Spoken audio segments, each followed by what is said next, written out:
আল্লাহ পাক বোঝার তৌফিক দান করুন।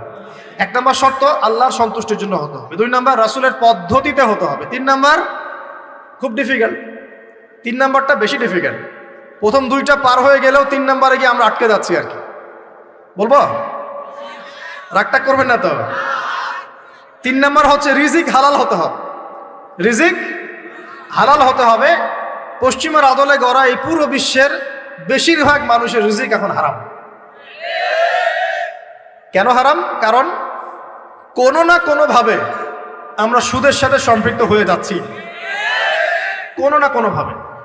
আর নবীজি অনেক আগেই বলেছিলেন, 1400 বছর আগে, যে একটা জামানা তোমাদের সামনে আসবে, যে মানুষ সুদ খেতে চাইবে না তার গায়েও সুদের ছিটাফাটা গিয়ে লাগবে। লাগছে কিনা? এখন আপনি খেতে চাইবেন না, আপনাকে মেসেজ পাঠিয়ে দেওয়া হবে আপনার অ্যাকাউন্টে এত টাকায় যোগ হয়েছে। কি করবেন এখন? টাকাটা আপনি সুদের টাকা। সুদের টাকা মানে কি? 1 দিরহাম যে ব্যক্তি সুদ খেয়েছে সে যেন 36টা মেয়ের সাথে জেনার পাপ করেছে। সহিহ বুখারীর হাদিস, একদম অকাট্য, সহিহ, সনদ সহিহ, এমন না জয়ীফ জাল, এমন নয়। 1 দিরহাম যে ব্যক্তি সুদ খেয়েছে সে যেন 36 বার জেনা করলো, নবী সাল্লাল্লাহু আলাইহি ওয়াসাল্লাম বলেছেন। আর এই হাদিস তো আপনারা জানেন যে সুদের পাপের 73টা শাখা আছে। নিচের শাখা হচ্ছে মায়ের সাথে জেনা করা, মাকে বিয়ে করা, আর উপরের শাখা হচ্ছে আল্লাহ এবং তার রাসূলের সাথে যুদ্ধ করা। এগুলো অবলীলায় করছি আমরা। আর নবীজি বলছেন 4 শ্রেণীকে আমি অভিশাপ দিয়ে গেলাম। আল্লাহর নবী অভিশাপ দিয়ে গেলেন মানে সে জাহান্নামে যাবে, কোনো অবস্থাতেই জান্নাতে যাবে না। ইল্লা মাশা আল্লাহ। 1 যে সুদ খায়, 2 যে সুদ দেয়, 3 সাক্ষী থাকে, 4 লিখে রাখে। এখন বলেন এই সিস্টেমের বাইরে কতজন মানুষ আছে? এর বাইরে আবার আছে যাকাত না দেয়া, সম্পদ হারাম হয়ে যাচ্ছে। এর উপর আবার আছে ঘুষ যা না দিলে অনেক সময় চাকরি বাকরি হয় না। আর আস্তে আস্তে এগুলো আমরা ট্রেডিশন বানিয়ে নিয়েছি। এক সময় আমরা, শোনেন, এটাকে বলা হয় নিউট্রালাইজেশন, মানে স্বাভাবিকীকরণ। খুব কঠিন টার্ম বলে ফেলছি মনে কিছু কিছু। যেমন আগে ধর্ষণ হলে আমরা খুবই সোচ্চার ছিলাম এবং সারা এলাকা ফেটে যেত, এত বড় কথা। কেউ মাপে কম দিলে, ধরা পড়লে চক্ষু লজ্জায় সে সমাজে চলতে পারতো না। কেউ চুরি করলে চক্ষু লজ্জায় বের হতে পারতো না। আস্তে আস্তে আস্তে আস্তে আস্তে আস্তে এই যে মাপে কম দেয়া বলেন, সুদ বলেন, জেনা বলেন, আস্তে আস্তে পাপগুলোকে আমরা নিউট্রালাইজেশন করে ফেলেছি, নিউট্রালাইজ হয়ে গেছে। হ্যাঁ, ধর্ষণ ডেইলি 4-5টা হয়, সুদ সবাই খায়, আমিও খাই, জেনা তো সবাই করে, বয়ফ্রেন্ড গার্লফ্রেন্ড ফ্রি মিক্সিং আছে, আমি করলে সমস্যা কি? ওর তো 4টা, আমার তো মাত্র 1টা। ওর চেয়ে আমি ভালো। ওর 5টা বয়ফ্রেন্ড, আমার তো 1টা। ওর 4টা গার্লফ্রেন্ড, আমার তো 1টা। আমি তো ভালো। আমার ছেলে খুব ভালো, শুধু মাঝে মাঝে একটু ড্রিঙ্কস করে, ব্যাপারটা এরকম আর কি। তো এই যে পাপকে নিউট্রালাইজেশন করা হচ্ছে আস্তে আস্তে, স্বাভাবিকীকরণ। এই ফ্লোতে আমরা মোটামুটি সবাই পড়ে গিয়ে এখন রিজিক হারাম হয়ে যাচ্ছে। ঘুষ দিতে হয় না, চাকরি হবে না। আবার দেখেন, জাকাত না দেওয়ার মধ্য দিয়ে রিজিক হারাম করে ফেলছি, সুদ খাওয়ার মধ্য দিয়ে করছি, ঘুষ নেওয়ার মধ্য দিয়ে করছি, কোনো কোনো ক্ষেত্রে করাপশন, অন্যের সম্পদ আত্মসাতের মধ্য দিয়ে করছি। এর বাইরে যারা ব্যবসা করছি, আমরা যে দুধে দেওয়া তুলসী পাতা এমনও নয়, কোনো কোনো সময় মাপে কম দিচ্ছি। এই যে টাটকা জিনিস বলে ভেজাল খাওয়াচ্ছি, 3 দিনের বাসি তেল দিয়ে ইফতার রান্না করে খাওয়াই দিবে, বলবে একদম টাটকা জিনিস। রমজান মাস আসছে সামনে না, কত যে মানুষ বের হবে যারা তারাবির নামাজ পড়বে, একদম 20 রাকাত, ওখানে রাকাত নিয়ে ঝগড়া হবে। ঠিক ওরাই যখন দেখবেন বিকালে দুপুরে ইফতার বিক্রি করবে, বিভিন্ন পণ্য বিক্রি করবে, দেখবেন যে দুনিয়ার বাসি পচা আপনাকে খাওয়াই দিবে।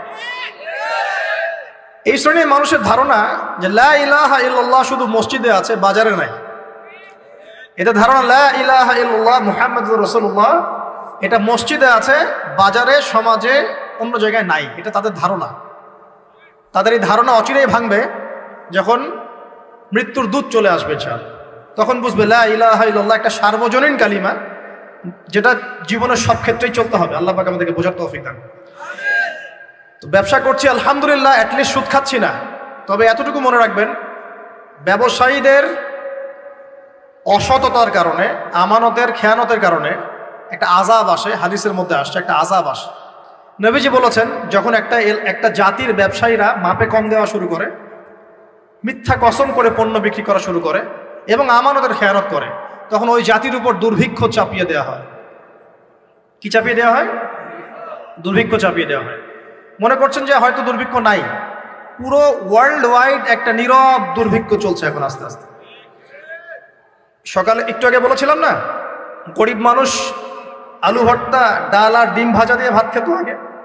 এখন তারা বলে আমরা ডিমই দেখতে পারি না চোখে। ডিমও খাওয়ার এখন সামর্থ্য হচ্ছে না অনেকেরই। আপনি শোনেন, আমি একটা জব করতাম, মনে করেন স্যালারি পেতাম 5,000 টাকা, এখন পাচ্ছি 10,000 টাকা। কিন্তু 10,000 টাকা স্যালারি পাওয়ার পরেও আগে 5,000 টাকা দিয়ে আমি সংসার চালাতে পারতাম, এখন 10,000 টাকা দিয়ে পারছি না। কারণ কি? কারণ হচ্ছে মুদ্রাস্ফীতি, দ্রব্যমূল্যের ঊর্ধ্বগতি, এর পাশাপাশি আছে আমানতের খেয়ানত করা, করাপশন এবং কিছু অসৎ ব্যবসায়ীর এই দুরভিসন্ধি। এসবের কারণে সাফার করছি কারা? আপনি তো সাফার করবেন না, কারণ আপনার তো ফ্ল্যাট আছে বড়। আপনি তো সাফার করবেন না, বিকজ আপনার আমার তো 3 বেলা খাওয়ার টাকা পয়সা আছে। এই যে আমি এসেছি, আমাকে ভালো অঙ্কের হাদিয়ে দিচ্ছে, আমি তো সাফার করবো না। সাফার কে করবে?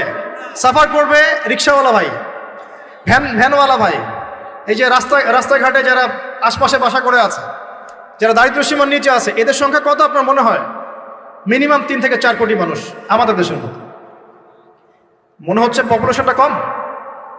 উমর রাদিয়াল্লাহু আনহু বলতেন, আমি ভয় করি যদি আমার অধীনে একটা মেষপালক, মানে যে মেষ চড়ায়, এই মেষপালক এবং তার মেষ যদি না খেয়ে মারা যায়, আমি ভয় করি আল্লাহ কাল কিয়ামতের মাঠে আমাকে দাঁড় করিয়ে বলবেন, হে ওমর, তোমার তত্ত্বাবধানে এই ব্যক্তি না খেয়ে মরল কেন? এগুলো হিস্ট্রি হয়ে গেছে জাদুঘরে। এগুলো কোথায়? যা মিউজিয়ামে, হিস্ট্রি মিউজিয়ামে। কিন্তু এটাই ইসলাম। এখন সলিউশন কি? একটু এই জায়গায় কথা বলে সামনে যাই, একটু মনোযোগ দেন। সলিউশনটা কি? প্রথম কথা হচ্ছে আমাদের সবাইকে আমানতদার হতে হবে ভাই, প্লিজ।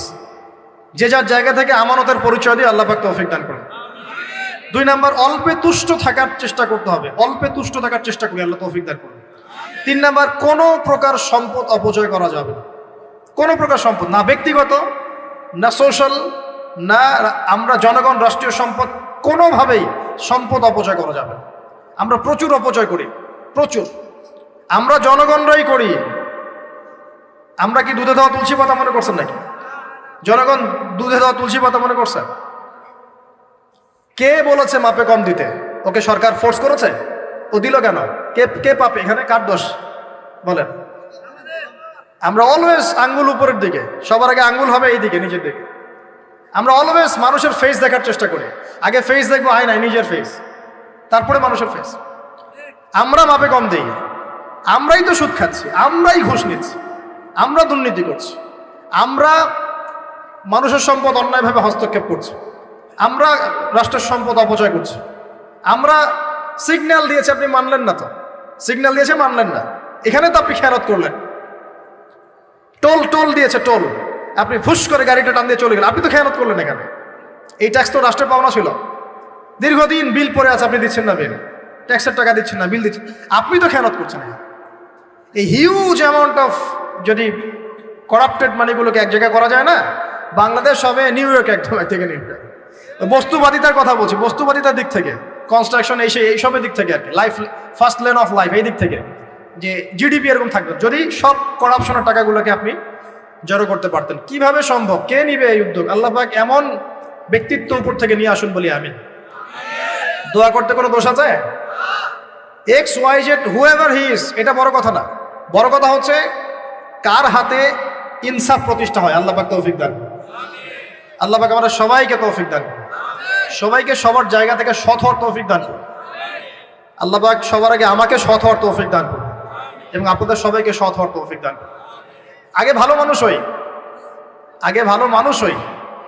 আমি আমাদের মাদ্রাসার স্কুলের টিচারদেরকে আগে বুঝাই, এটা ছাত্রদেরকে এই পুঁথিগত বিদ্যা পরে শেখান, আগে শিখান তারা কিভাবে ভালো মানুষ হবে। ওদেরকে মোরালিটি শিখান, এথিক্স শিখান। বই পুস্তকে ডিগ্রি সার্টিফিকেট অর্জন করে আমি কি করব যদি আমি ভিতর থেকে মানুষ হতে না পারি? অনেক ডিগ্রি আছে আমার, কিন্তু আমি তো হিংসা করি মানুষকে, আমি আত্ম অহংকারে ভুগি, আমি অন্যের উন্নতি দেখতে পারি না, আমি মিথ্যা বলছি, প্রতারণা করছি, তাহলে আমি তো ভিতর থেকে পুঁথিগত বিদ্যায় দক্ষ হয়ে আল্লাহর কাছে পার পাবো না। বাবা, আল্লাহ পাক আমাদের সবাইকে